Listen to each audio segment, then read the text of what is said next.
Male reproductive system continue करेंगे हम लोग इस वीडियो में भी।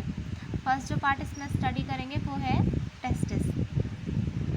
मेल रिप्रोडक्टिव सिस्टम में जो फर्स्ट पार्ट हम लोगों ने देखा था वो था मेल का टेस्टिस। ठीक है, इसका स्ट्रक्चर से कल हम लोगों ने डायग्राम में देखा था, तो उसमें ये समझ में आया था कि टेस्टिस जो है वो एब्डोमिनल कैविटी से बाहर की तरफ डिसेंडेड होता है एक पाउच जैसे स्ट्रक्चर में, एक बैग लाइक स्ट्रक्चर में। ठीक है, टेस्टिस जो है वो outside the abdominal cavity present होता है, outside the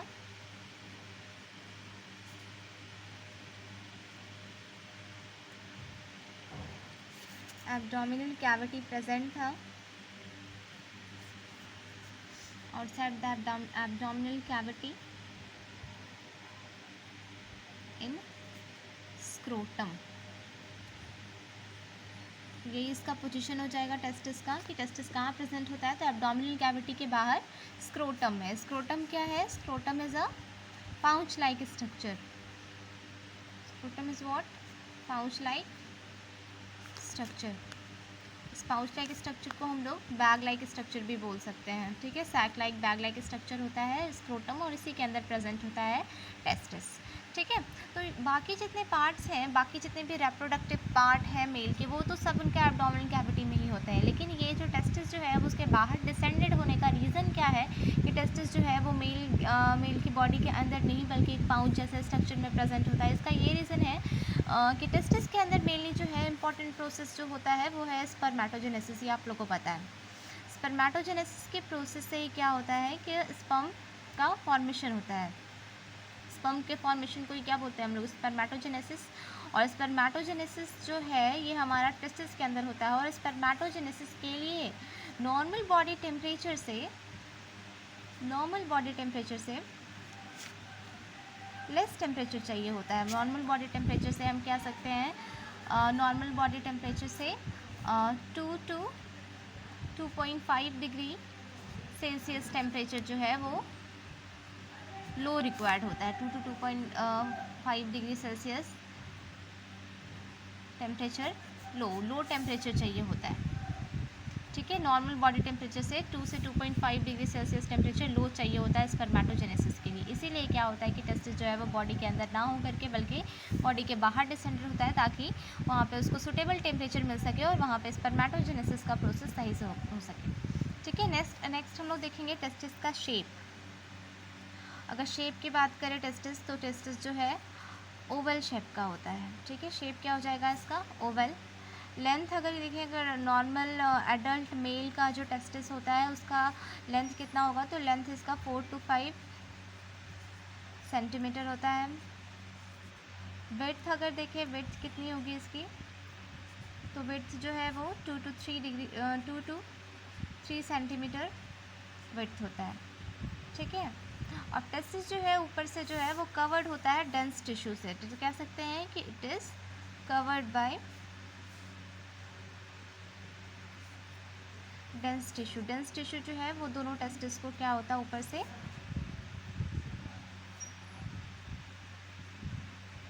covered by dense covering, या डेंस टिश्यू कह सकते हैं कि डेंस कवरिंग जो है उससे क्या होता है, टेस्टिस जो है वो कवर्ड होता है। ठीक है, अब टेस्टिस के अंदर का बाद स्ट्रक्चर हम लोग देखते हैं। अगर हम एक नॉर्मल अगर एक टेस्टिस को अगर इस तरह से अगर ड्रॉ करते हैं, अगर टेस्टिस के अंदर हम लोग देखें तो क्या होता है, इसमें छोटे छोटे कंपार्टमेंट्स प्रेजेंट होते हैं। छोटे छोटे इस तरह से कंपार्टमेंट्स प्रेजेंट होते हैं, और इस कंपार्टमेंट्स को हम लोग टेस्टिक्युलर लोब्यूल बोलते हैं। इस कंपार्टमेंट को टेस्टिक्युलर लोब्यूल्स बोलते हैं। और ये टेस्टिकुलर लोब्यूल्स का जो नंबर है कि अगर एक टेस्टिस में कितना होगा, तो इनका नंबर जो है वो 250। ठीक है, ये जो छोटे छोटे जो कंपार्टमेंट्स देख रहे हो आप, इसी टेस्ट कंपार्टमेंट को हम लोगों ने क्या कहा, टेस्टिकुलर लोब्यूल। हर टेस्टिस में अबाउट क्या होता है कि 250 इनका नंबर होता है। 250 जो होता है वो टेस्टिकुलर लोब्यूल प्रेजेंट होते हैं इन ईच टेस्टिस। ठीक है, हर एक टेस्टिस में अगर देखा जाए तो इस तरह से छोटे छोटे 250 कंपार्टमेंट्स प्रेजेंट होते हैं, और इस छोटे छोटे कंपार्टमेंट्स को हम लोग क्या बोलते हैं, टेस्टिकुलर लोब्यूल। ठीक है। और इस टेस्टिकुलर लोब्यूल के अंदर अगर एक टेस्टिकुलर लोब्यूल को अगर हम यहाँ से निकाल के बाहर अगर स्टडी करें तो एक टेस्टिकुलर लोब्यूल के अंदर अगर हम देखते हैं तो इस टेस्टिकुलर लोब्यूल में क्या होगा कि इस तरह से हाईली कॉइल्ड स्ट्रक्चर प्रेजेंट होता है। ठीक है, ये हाईली सेमनीफेरस ट्यूब्यूल, ये हाईली कॉइल्ड स्ट्रक्चर प्रेजेंट होते हैं और इन हाईली कॉइल्ड स्ट्रक्चर को हम लोग बोलते हैं सेमनीफेरस ट्यूब्यूल। ये हाईली कॉइल्ड स्ट्रक्चर जो आपको दिख रहा है यहाँ पे, इसी को हम लोग बोलते हैं seminiferous tubule.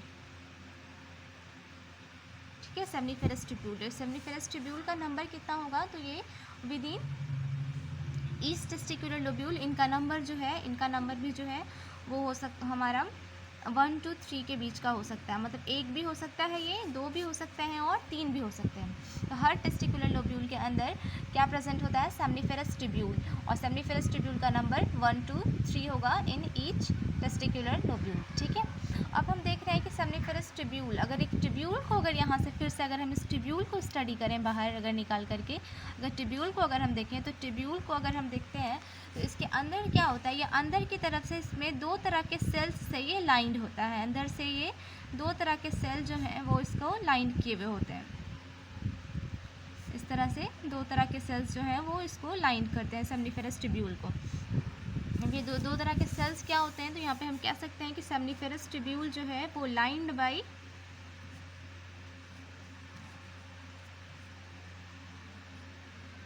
To types of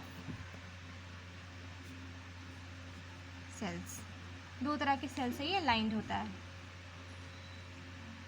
एक को हम लोग बोलते हैं male germ cell,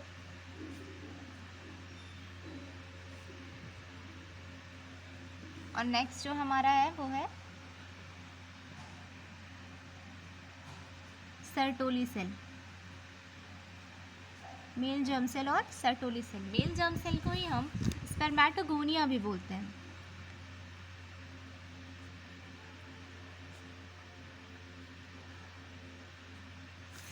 male germ cell ही हमारा क्या कहलाता है, स्पर्मेटोगोनिया। और नेक्स्ट जो सेल है वो कहलाता है हमारा सर्टोली सेल। ठीक है, अब ये जो मेल जर्म सेल आप देख रहे हो ना यहाँ पे, ये मेल जर्म सेल जो है इसके अंदर ही क्या होता है कि मेल जर्म सेल के अंदर म्यूटिक डिवीज़न होता है। ठीक है, मेल जर्म सेल के अंदर क्या होगा, म्यूटिक डिवीज़न होता है। मेल जर्म सेल के अंदर म्यूटिक डिवीज़न होता है और इस म्यूटिक डिवीज़न से ही क्या फॉर्म करते हैं, स्पर्म। तो मेल जर्म सेल ही जो है वो किसका फॉर्मेशन करता है, स्पर्म का फॉर्मेशन करता है। मेल जर्म सेल के अंदर म्यूटिक डिवीज़न होती है और यही male germ cell finally sperm का फॉर्मेशन करता है। ठीक है, और नेक्स्ट जो बचा हमारा सर्टोली सेल, तो सर्टोली सेल क्या करेगा, तो सर्टोली सेल जो है वो मेल जर्म सेल को न्यूट्रिशन प्रोवाइड करता है। सर्टोली सेल जो है वो क्या करता है, Sertoli cell male germ cell को न्यूट्रिशन प्रोवाइड करता है, न्यूट्रिशन। ठीक है, और न्यूट्रिशन प्रोवाइड करने का फंक्शन है किसका, सर्टोली सेल का। Sertoli cell male germ cell को न्यूट्रिशन प्रोवाइड करता है ताकि मेल जर्म सेल के अंदर म्यूटिक डिवीज़न हो सके और म्यूटिक डिवीज़न के बाद मेल जर्म सेल ही स्पर्म को फॉर्म कर सके। ठीक है, नेक्स्ट जो हम देखते हैं सेमनीफेरस ट्यूब्यूल जो था हमारा टेस्टिकुलर लोब्यूल के अंदर प्रेजेंट यहाँ पे। ठीक है, तो टेस्टिकुलर लोब्यूल के अंदर जो सेमनीफेरस ट्यूब्यूल के बाहर भी दिख रहे हैं हमको कुछ स्पेस प्रेजेंट है। इस स्पेस को हम लोग इंटरस्टिशियल स्पेस बोलते हैं। जो स्पेस बाहर में प्रेजेंट है और सेमनीफेरस ट्यूब्यूल के बाहर में जो स्पेस बचा हुआ है इसको हम लोग इंटरस्टिशियल स्पेस बोलते हैं।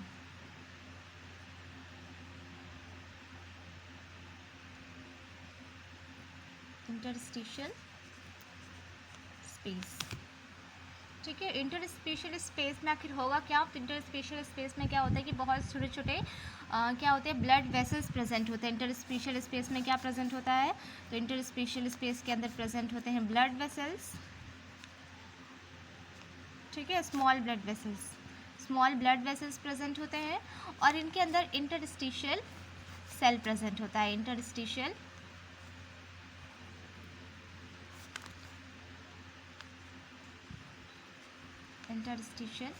सेल। ठीक है, और इंटरस्टिशियल सेल को हम एक और नाम से जानते हैं, इंटरस्टिशियल सेल को ही हम लेडिक सेल्स बोलते हैं, लेडिक सेल्स। ठीक है, तो इंटरस्टिशियल सेल्स और लेडिक सेल्स प्रेजेंट होते हैं। नेक्स्ट अगर हम देखें यहाँ पे तो लीडिंग सेल का फंक्शन क्या है, आखिर ये लीडिंग सेल्स क्यों प्रेजेंट होते हैं। तो ये लीडिंग सेल जो है वो बहुत इंपॉर्टेंट है मेल के लिए, क्योंकि ये लीडिंग सेल ही है जो कि क्या करते हैं कि सिंथेसाइज करते हैं और सिक्रीट करते हैं टेस्टिकुलर हार्मोन को, जिसको हम बोलते हैं एंड्रोजन। और यही एंड्रोजन क्या है, मेल के अंदर का जितना भी उनका चाहे वो जेनाइटल कैरेक्टर हो या फिर उनका जो मेलनेस वाला जितना भी जो बॉयज़ वाला जो फीचर होता है वो डेवलप कराने में हेल्प करने वाला हार्मोन है हमारा एंड्रोजन। ठीक है, तो एंड्रोजन को सिंथेसाइज और सिक्रीशन का कहाँ से होता है, तो ये जो लीडिंग सेल्स है, ठीक है, लीडिंग सेल्स जिसको हम लोग बोलते हैं इंटरस्टिशियल सेल्स, यही लीडिंग सेल्स जो है वो क्या करते हैं, synthesize and secrete testicular hormone. ठीक है, और इसी टेस्टिकुलर हार्मोन को हम क्या बोलते हैं, टेस्टिकुलर हार्मोन, कौन सा टेस्टिकुलर हार्मोन, तो ये है हमारा एंड्रोजन। ठीक है, तो एंड्रोजन को कौन सिक्रीट किया, लीडिंग सेल्स प्रेजेंट कहाँ था, तो इंटरस्टिशियल स्पेस के अंदर। ठीक है, इंटरस्टिशियल स्पेस कहाँ पे प्रेजेंट है, तो हमारा जो टेस्टिकुलर लोब्यूल है उसके बाहर वाले उसके उसमें जो सेमनीफेरस ट्यूब्यूल होते हैं उनके बाद जो बचा हुआ स्पेस होता है वही हमारा इंटरस्टिशियल स्पेस होता है। ठीक है, तो मेल के टेस्टिस के बारे में हमें ओवरऑल इतना ही पढ़ना था। होप आपको समझ में आया होगा। Okay, see you in the next video.